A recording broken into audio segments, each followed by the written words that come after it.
so super excited to welcome back to the podcast C.A. Maxfield. Thank you so much for being here. Thank you so much for having me. I really love being here with you. It has been way too long. It seems like yesterday and then like actually the 3 years that it is since we've had you on the show. Right? Last. I know. And those 3 years have been eventful and silly. And, you know, it's just been a long 3 years. It feels like a longer 3 years than my 3 years is used to feel like. Indeed.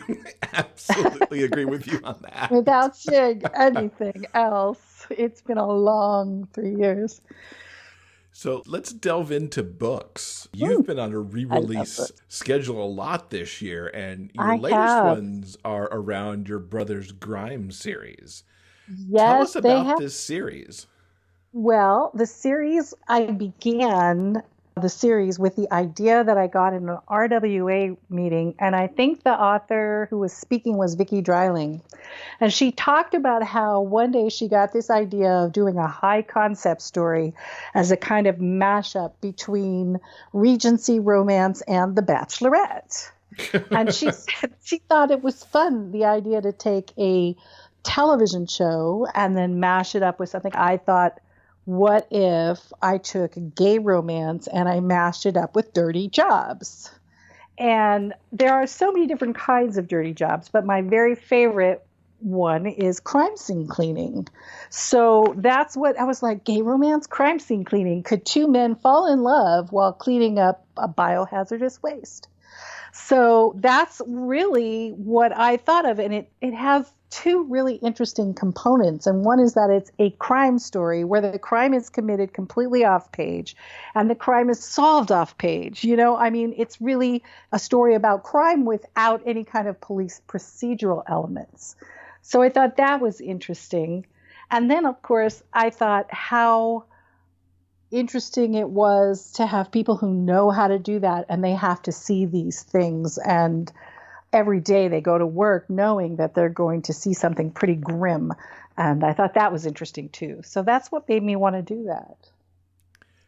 I love where the plot bunny came from first, and how you took it from The Bachelorette to Dirty Jobs. Right. And, you know, I'd only actually seen one episode of Dirty Jobs.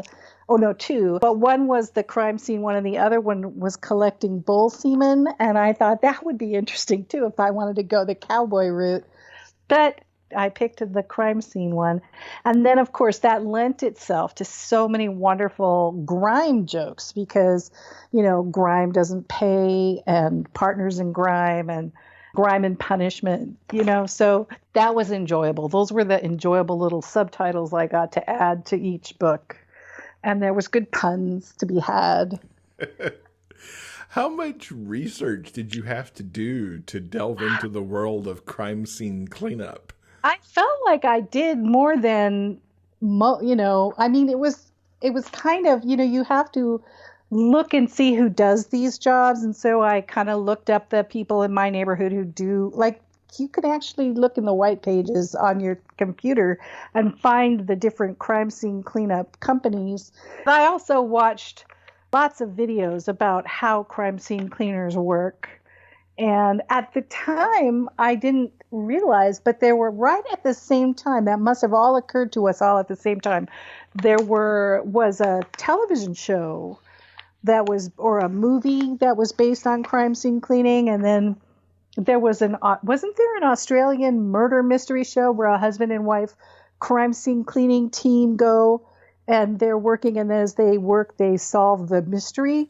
I think there was. So there was a lot of interest in this at the same time, and I bet it was sparked by that Dirty Jobs show, or I don't know what, but it was kind of a zeitgeist thing.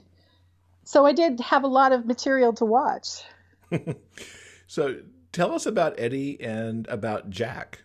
Well, Jack was my favorite because he was the first one, and he's kind of a shorter book. So when I re-released it, I added extra material because he wasn't really long enough for a full print version, you know, and I wanted to give people a little something extra. I had this vision of him being someone who has to go to a crime scene cleanup and confront cleaning the remains, or what was left after the body's taken away, of the suicide of his high school boyfriend. Oh my goodness. And the That's high heavy. school, it is heavy, right? And the high school boyfriend was a tremendous betrayer and actually led a mob of kids to beat him up. And it's actually that particular incident that informs the story of all three men who work at this crime scene cleanup, because they all were really good friends in high school. But he finds out that his ex-boyfriend, who, betrayed him, killed himself, and they're in their late 20s. And he decides that he's the one that's going to clean that scene. And of course, all his friends tell him, no, you can't do that.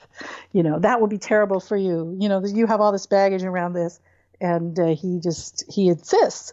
But he goes there and he discovers that the man killed himself in the home of his look-alike cousin, who is determined to clean it himself. So it's like this, they kind of have to work together, and it's a very heavy story, but it's kind of also very lighthearted, and it's a love story, and leave it to me to try and jam all that into one little tiny box, right?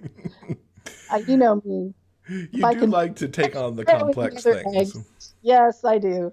I'll throw in another grizzly, as my father-in-law used to always say, if a story is boring, just throw in another grizzly. And I guess I did throw in a few grizzlies in this one. But I loved the story because it's really about facing this ancient betrayal and learning to find love. And of course he has to, he falls in love with a guy who looks just like the guy who betrayed him. The thing is I was sitting in that Romance Writers of America meeting, and the entire trilogy came to me like Venus on the half shell, fully formed in my head. I knew exactly what it was going to be about. And crime scene cleaners don't just do crime. They do hoarding situations. They do animal hoarding and all these other things. That brings me to Eddie, who has a different story, but it was also affected by this teen crime that, happened to his friend. And he falls in love with someone who has secrets, family secrets. And so that's fun, and it's a different kind of story. It's not like every single book somebody has to go in and clean up a crime scene. Mm-hmm. And if I could think of I would love to keep going with those, but there's three guys, and I don't really have coworkers for them to. I want to do it some more. It was just so much fun to write. But the third one is the final story is coming up, and it's going to be released. I'm looking at January 21st. So that's the release date of that. I'll be putting it up a couple weeks earlier for pre-order. I really enjoyed this one, too, because this is the first time I've ever written a book where I give my character everything he wants in the first chapter and then totally take it away in the second. Oh, wow. Yeah. So that could be called mean. It was terribly mean. I can't even. I was like, oh my gosh, my readers are going to kill me when they see this, because I don't really do this. But, sometimes you just do what you have to do. And I did it. We'll see. This one is about Gabe and Dave. Gabe is the third owner of the Brothers Grime. The three men are Jack and Eddie and Gabe, and they are childhood friends who grew up, and they decided Jack was a firefighter, but he got injured on the job. And so he wanted a job that he could still stay helping the people and stay with first responders. And, he would be around the periphery of an environment that he was very used to and felt comfortable in. And so he decides with his friends that they're going to do this crime scene cleanup thing. And so they know all the cops and they know all the things. One of their childhood friends grew up to be a cop. And so he's a police detective now.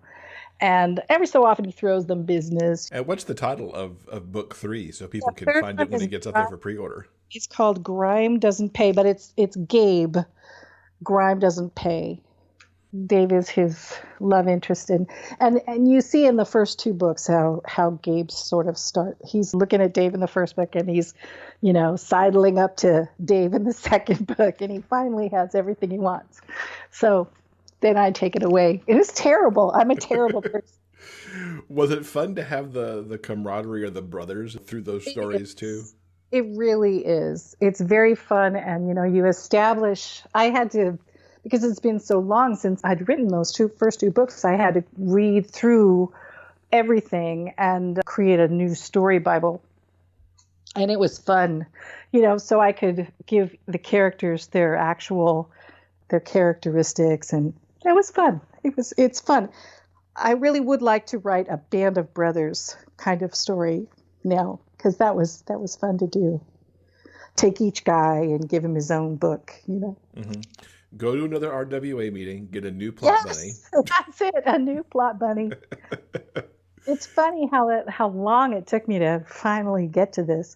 And then the nerves hit. I thought, well, gosh, it's been so long and people have this expectation. And what if I don't meet it? But then I thought, what the heck? I'm just going to do my best. And like I've done with every other book I've ever written, you just do your best. And it's like underwear. You run it up the flagpole and see who salutes. It's bad. But that's the drama of being a writer. You just have to fling it out there. Another of your re-releases that has just come out is one of your classics, Home the Hard Way. Right. Well, it's funny because I don't think of that one as a classic, but it is, I think, one of the best books I've ever written. And it was really, it was long and it was involved and it's kind of a little gothic. It's guy goes back to his hometown and there's secrets and there's a dark kind of, it's very atmospheric. And I really enjoyed writing that. What's interesting about that one is that I was doing this balancing act between what I really wanted to write was a mystery. And I think what my fans really expect from me is a romance. And so I had this weird balancing act between creating a mystery and yet still imbuing it with romantic elements.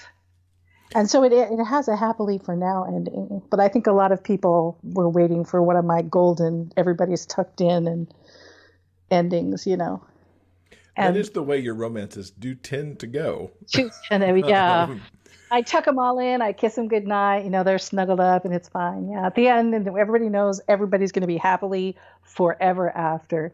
Yeah. And this one, I think a lot of people, well, first of all, I expected it to be a series. And it is because I wrote the second one and it's also in edits. But I don't usually write series with the same character. So it's a different set of characters from the same book. Mm-hmm. And I loved writing that book. That book represents, I think, a little bit of a shift for me because I do like writing mystery. And the second book is more mystery and less romance. But it makes sense for the characters. Mm-hmm. Now, for those who don't know, before we talk too much about the forthcoming sequel, tell folks the basic rundown on Home the Hard Way. Home the Hard Way is about a detective from Seattle who has kind of screwed up on the job. He's really done something bad and unthinkable, and he's been fired. And he is having a hard time finding a job anyplace else except his hometown, where his father was a city councilman. So they kind of give him the hometown welcome, and they actually put him in a job as a detective. He kind of doesn't have to work his way up. And so he has sort of a contentious relationship with the other detectives and some of the other police officers. And everybody knows he's there with his tail between his legs. There's a big small town secret, the secret, that he has to uncover, that he's determined to uncover. And he's got his best friend from childhood that he took care of, really quite a bit younger than him.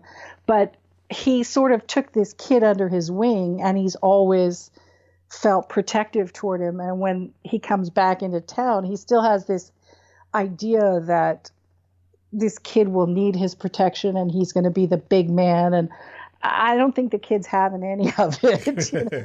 So, so he has to learn new things about his old friend. And there's a modest amount of kink involved in this story, which was also not the Z.A. Maxfield brand. It's funny, on the back cover of the print version, I took a quote from an Amazon reader who said, "This is not your grandma's Z.A. Maxfield book." I thought that sort of really says it all. But it represents a little bit of a darker.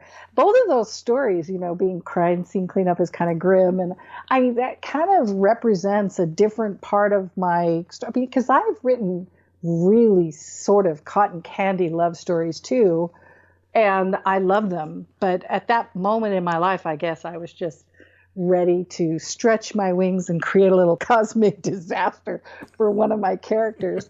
So this guy comes into town and he's thinking he's, hot stuff, and he's not well liked, and he's thinking he's going to be the idol that he was to this little kid that was his friend when he was growing up, and he's not that either. And of course, he's trying to solve the great mystery of his life, which is why his father killed himself, because nobody knows. It just came out of the blue. So that was Home the Hard Way. And I have to say, I really thought that was one of my best books. I really enjoyed writing that, and I enjoy writing mystery. So I think you'll see more mysteries from me now. I like that because I myself have gotten into like the romantic suspense thriller mystery stuff. And I love to read that stuff now. So love bring it on. Yeah, I'm hoping you enjoy it. The next incarnation in that series is called House on Fire. And it's another kind of gothic story where there's a deep, dark secret and things have to be unearthed. And yet there's also day-to-day life to live. And it's going to be fun, I think. And it's about Bill Fraser, who was in the book Home the Hard Way. Anybody who ever wrote me about that story said, "You're going to write his story, right? You're going to write his story." Because he's inexplicably heroic in the first story, but he's a side character. But he's inexplicably heroic in general, and I just loved him to death. And when I was done writing that book, I thought, oh, he needs his story. So that's the story I'm writing now. It's not with my editor yet because she's working on the other one. I'm currently just making it good enough for her to read.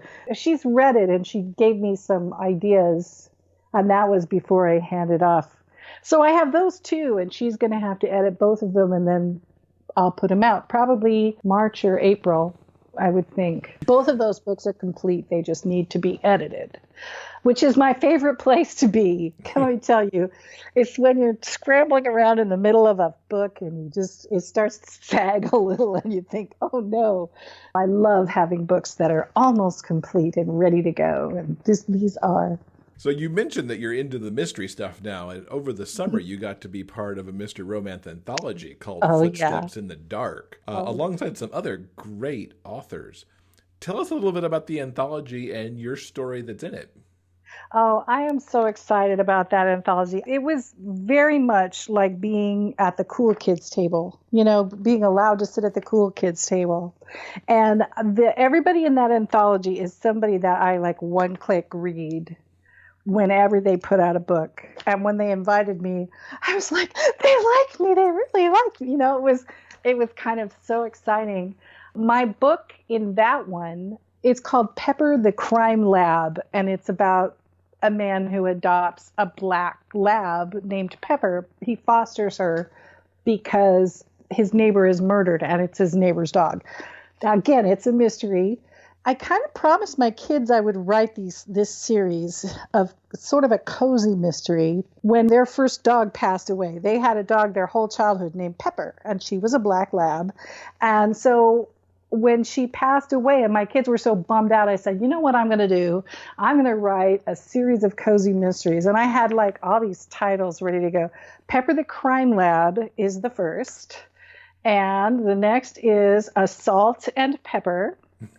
And the next is Pepper Spices Things Up and Too Hot for Pepper. So So I had written those on my board like 4 years ago.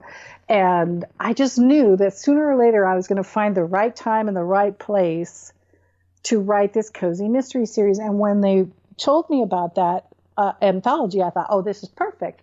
So that story is about 35,000 words, and it's mostly to put into place in the reader's mind how my character got the dog, and it gives him two friends to sort of work on crimes together. You know how all amateur sleuths have to have a cop in their life who gives them information, and they have to have a lawyer who can give them legal information, Mm-hmm. So I put this together, this kind of book where I would have a character who has a friend who's a lawyer and a friend who's used to be a cop. He works in private security now.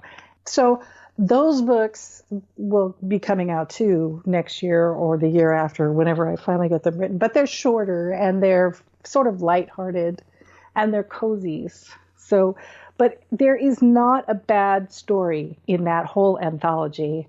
And if you get it on audio, it's 29 hours long. I mean, that's a good deal for your Audible credit. One credit, you get I think it's 8 stories. There's 8 of us.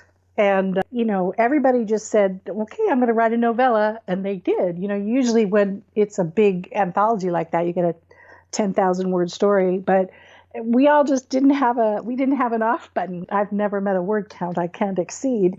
There are some really wonderful stories in that anthology. Dal McLean's story has a lot of Scottish, Gaelic, or I don't know what the language is, but as you're reading it, there's such an atmospheric, delicious flavor of it.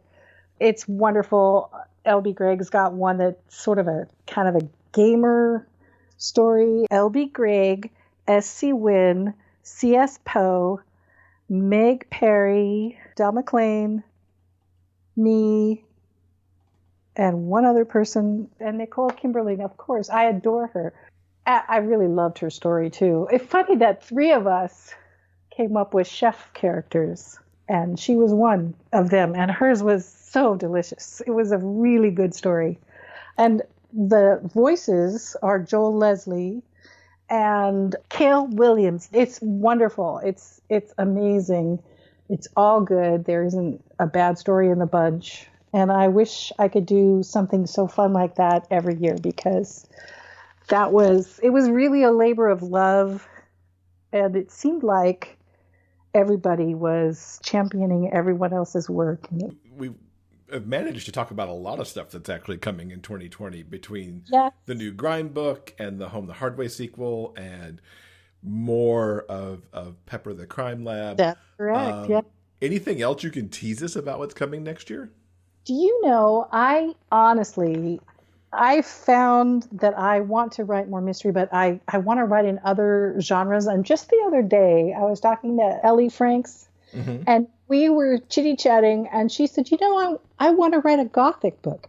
And I thought, so do I. And I dragged something out of my works in progress. That folder of things that sort of stares at you while you're at your computer, and they all throb and they say, why aren't you working on me? Well, I actually started a Gothic story, legitimately Gothic, about it's actually a retelling of Gawain and the Green Knight. And I want to tell that story. So that's going to be my Gothic phase. Am I going to have a Gothic phase? Yes, I'm going to have a Gothic phase where I really wanted to write something with, castles with doors that you shouldn't open, and creepy stuff and some supernatural stuff. And so this is definitely, it's a contemporary retelling of the story of Gawain and the Green Knight. Oh, that's exciting. Isn't that weird? That is like such a weird thing, but I really want to do it. And I think it's going to be a holiday story. So you'll probably won't see it till October or so, because it's a holiday story. I think if I'm not mistaken, Gawain and the Green Knight is a holiday story. He comes in the holidays, the feast day, and then he comes back a year later. So that's my story. I am looking forward to I'm that. just teasing that because I haven't gotten so far into it. It features a florist who has to deliver a bunch of anthuriums and poinsettias to a holiday party way up in the mountains, like off the Angeles Crest Highway, and it's a big spooky house that he has to deliver these flowers to. And on the way back, his car breaks down and he ends up with a mysterious and frightening tow truck driver. It's that kind of story. I am penciling this in for December 2020. Okay. Well, I hope it works out as well as I think. I really do think that it's going to be a good story. I'm looking forward to it because when I opened it back up, it really spoke to me for next year. So we'll see how that goes. So those are the three things. I do have to write a new Pepper, and I do have to write that one, but the other two are already done. So, cool. And I do have one more that has been written, and it's kind of a, it's a country story where a man is fixing up a decrepit mansion just outside of Austin, and he falls in love with his contractor. But that's further. I mean, it's actually finished, but I don't like it. So rather than throw the entire baby out with the bathwater, I put it away for a year, and I realized I was going to have to do some major renovations on that. That's what I'm going to do. So that one is also available to go out next year because it's finished. I just need to rework it. Cool. And what's the best way for folks to keep up with you online so they can know when all this stuff is coming out? Well, I am pretty much Z.A. Maxfield everywhere. I'm Z.A. Maxfield, all one word, Zam Maxfield. That's my Facebook author page, is ZAMAXFIELD. But I'm Zam Maxfield. That's my author profile, my Facebook profile. And I have a group called Zam Nation with a hyphen, ZAM-Nation on Facebook. And my Facebook group is small but mighty. We have some fun, and I hope everybody joins it because I want everybody to join it, and then they can become my Zambassadors, which is another thing. But I think those are the ways. And I'm Z.A. Maxfield on Twitter. I'm Z.A. Maxfield on Pinterest. I mean, I'm Z.A. Maxfield everywhere. So pretty much. And my website is www.zamaxfield.com. So I'm pretty easy to find. And we'll put all those links in the show notes too, so that folks can find them. And everybody should go join Zam Nation. It's a fun place to hang out. It is, and I try to give value. I've got to put out my Hump Day Hotties, or get out my Thirst Trap Thursday boys, show good pictures, and then I always share books that are free on Fridays.